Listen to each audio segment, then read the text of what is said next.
Assalamualaikum everyone, welcome back to the channel and let's begin with question number 3 of exercise 10.2 chapter circles.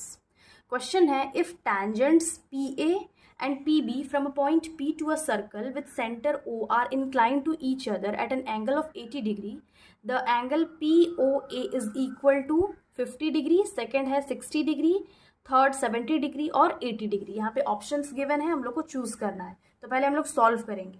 अब इस question के according हम लोग को figure बनाना है कि दो टेंजेंट्स है PA और PB, वो एक पॉइंट से आ रहा P. तो पहले हम एक सर्कल बना लेते हैं और मान लेते हैं ये पॉइंट है P. यहाँ से दो टेंजेंट हम लोग ड्रॉ कर ले रहे हैं, एक ये मान लेते हैं ये B है, ये A है, विथ सेंटर O, और इस सर्कल का सेंटर है O, to each other inclined at each other at an angle of 80 degree, और इसका जो एंगल है वो है 80 डिग्री. तो हम लोग को फाइंड करना है यहाँ पे एंगल POA, ये एंगल फाइंड करना है O. तो यहाँ पे हम क्या करेंगे, पहले हम रेडियस यहाँ पे लाइन ज्वाइन कर लेंगे OB तक एंड OA, एंड फिर यहाँ पे हम अगेन जो लाइन है वो ज्वाइन कर लेंगे. तो यहाँ पे हम लोग को ये एंगल फाइंड करना है, दिस एंगल POA. तो हम इसको कैसे फाइंड करेंगे, यहाँ पे दो ट्रायंगल है, that is triangle BOP and AOP. तो अगर दोनों ट्रायंगल को हम कॉन्ग्रुएंट प्रूव कर लेंगे, ये एंगल फाइंड कर सकते हैं. तो यहाँ पे हम इसका सॉल्यूशन देख लेते हैं. तो in triangle BOP and triangle BOA या फिर AOP, इन दोनों ट्रायंगल में क्या आ रहा है, जो OP है वो कॉमन है. OP is equal to OP which is common, and OB is equal to OA, OB is equal to OA since both are radius, और रेडियस क्या होता है, सर्कल में इक्वल होता है. अब जो थर्ड होगा वो BP is equal to AP होगा, BP is equal to AP. अब ये जो है इक्वल कैसे है, according to theorem 10.2 it says that जब कोई एक्सटर्नल पॉइंट से हम टेंजेंट बनाते हैं किसी सर्कल में, एक इधर और एक इधर, तो दोनों का जो लेंथ होता है वो सेम होता है. The length of tangent drawn from an external point to a circle are equal. तो ये हो जाएगा अकॉर्डिंग टू द थ्योरम 10.2. यहाँ पे 3 प्रूफ्स आ गया है. Therefore triangle BOP is congruent to triangle AOP. हम यहाँ पे एक और प्रूफ दे सकते थे, that is angle OBP is equal to angle PAO, यानी कि दोनों क्या है, 90 डिग्री है. सिंस ये क्या है, रेडियस है और ये टेंजेंट है, तो रेडियस और टेंजेंट जो इसका पॉइंट ऑफ कॉन्टैक्ट होता है वहां पे एंगल 90 डिग्री बनाता है अकॉर्डिंग टू थ्योरम 10.1. तो यहाँ 3 प्रूफ से हम लोग प्रूव कर लिए that triangle BOP is congruent to triangle AOB by side के थ्रू. Therefore यहाँ पे लिख सकते हैं angle BPO is equal to angle APO. Since question में ऑलरेडी गिवन है दैट एंगल P यानी कि BPA ये 80 डिग्री है, ये 80 डिग्री है, तो अगर इसका हाफ करेंगे तो 40-40 हो जाएगा, यानी कि 40 डिग्री एंगल इधर, 40 डिग्री एंगल इधर. बट इसको हम लिखेंगे कैसे, यहाँ पे हम लिख लेते हैं angle BPO is equal to half of angle BPA. तो यहाँ पर एंगल BPA क्या है, 80 डिग्री है, दैट इज BPA. तो यहाँ आप कैंसिल करेंगे, 2 1 जा 2 4 जा, तो ये हो गया 40 degree angle. Therefore angle BPO is equal to 40 degree, BPO is equal to 40 degree. Similarly angle OPA या फिर APO is also equal to 40 degree. Since both these angles are equal, therefore it's 40 degree. अब हम लोग को निकालना है, यहाँ पे फाइंड करना है POA. तो अब हम इस ट्रायंगल में देखेंगे. नाउ इन ट्रायंगल, यहाँ पे लिख लेते हैं, नाउ इन ट्रायंगल AOP हम लोग ऑलरेडी पता है किसी भी ट्रायंगल का जब 3 एंगल हम ऐड करते हैं तो 180 डिग्री आता है. तो according to the angle sum property of triangle, angle O plus angle A plus angle P is equal to क्या होगा, 180 डिग्री.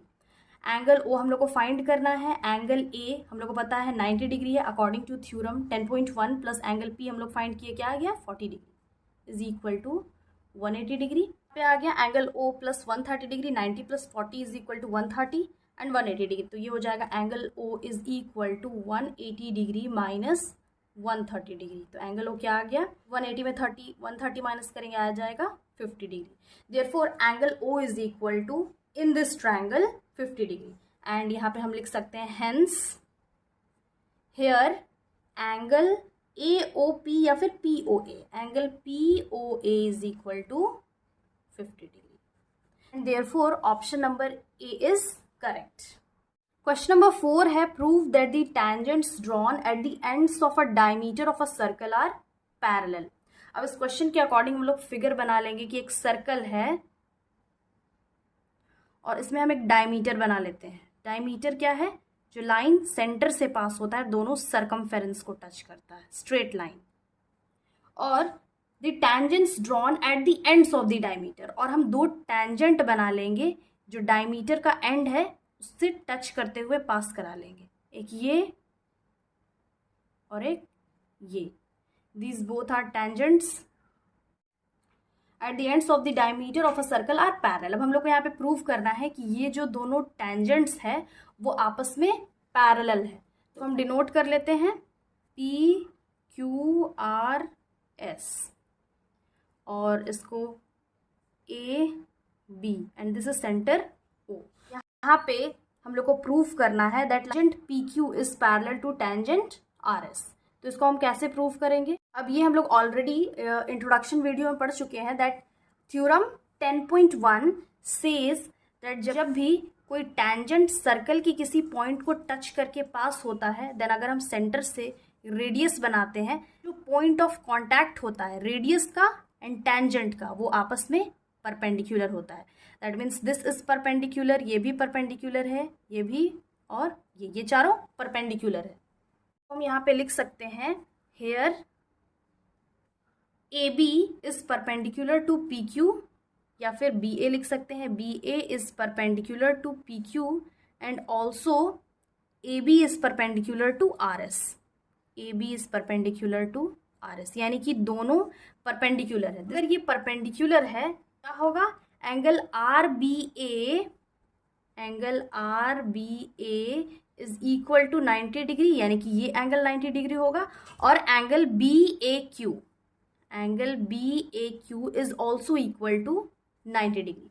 अब ये हम लोग ऑलरेडी जूनियर क्लासेस से पढ़ चुके हैं, जब भी कोई दो पैरेलल लाइंस हो और इसमें से अगर हम कोई लाइन ऐसे कट करता है then this angle is equal to this angle, इसको हम लोग क्या बोलते हैं अल्टरनेट एंगल्स और इंटीरियर अल्टरनेट एंगल्स। और इसमें ये एंगल भी इक्वल हो सकता है, ये वर्टिकली अपोजिट एंगल है, ये भी वर्टिकली अपोजिट एंगल, बट इस क्वेश्चन में हम लोग क्या देख रहे हैं alternate angles, this angle is equal to this angle.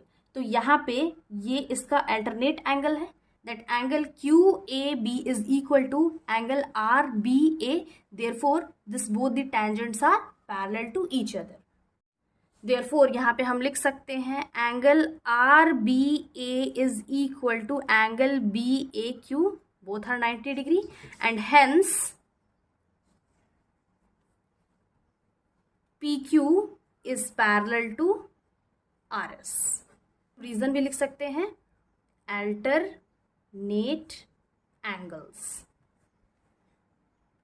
Next question है question number 5, prove that the perpendicular at the point of contact to the tangent to a circle passes through the centre. तो इस question में हम लोग को prove करना है कि एक सर्कल है, तो यहाँ से हम एक टेंजेंट पास करते हैं, तो ये जो टेंजेंट होगा इस सर्कल का हमेशा परपेंडिकुलर होगा, ये हम लोग को प्रूव करना है। तो इसको हम लोग डिनोट कर लेते हैं AB, इसको O से एंड दिस इज Q। हम लोग को प्रूव करना है कि ये OQ जो है वो AB का परपेंडिकुलर होना चाहिए। Angle AQO is equal to 90 degree, ये हम लोग को प्रूव करना है। तो हम लोग कैसे प्रूव करेंगे यहाँ पे देख लेते हैं, अज्यूम कर लेते हैं let this line be, assume कर लेते हैं let's just assume that the perpendicular passes x। तो अगर ये परपेंडिकुलर जो है वो x से पास होगा, X Q is perpendicular to A B, तो क्या हो जाएगा, कोई भी लाइन किसी दूसरे लाइन के परपेंडिकुलर होता है, दैट मीन्स वो क्या बनाता है, एंगल 90 डिग्री बनाता है। देयरफॉर यहाँ पे एंगल एक्स क्यू बी क्या हो जाएगा, 90 डिग्री एंगल बनाएगा। बट अकॉर्डिंग टू थ्योरम 10.1, जो हम ऑलरेडी थ्योरम 10.1 डिस्कस कर चुके हैं, उसमें क्या है, the tangent at any point of a circle is perpendicular to the radius through the point of contact. यानी कि जब भी हम कोई टेंजेंट बनाते हैं और सर्कल के किसी भी पॉइंट को टच करके पास होता है, तो उस सर्कल के रेडियस के परपेंडिकुलर होता है। बट अकॉर्डिंग टू थ्योरम 10.1 क्या है, that the tangent at any point of circle is perpendicular to the radius of that point of contact। तो therefore या फिर hence, यहाँ पर हम hence लिख सकते हैं, एंगल OQB या फिर OQA is equal to 90 degree. यही हम लोग को प्रूव करना था। और जो हम एज्यूम किए थे that X Q is perpendicular to A B, ये इनकरेक्ट है। और angle X Q B is equal to 90 degree, ये इनकरेक्ट है। And hence it's proved that angle O Q B is equal to 90 degree. So this was the solution. I hope समझ में आ गया होगा. Again I'll be back with the next video solving the next questions of this exercise. Till then, have a nice day. Thanks for watching.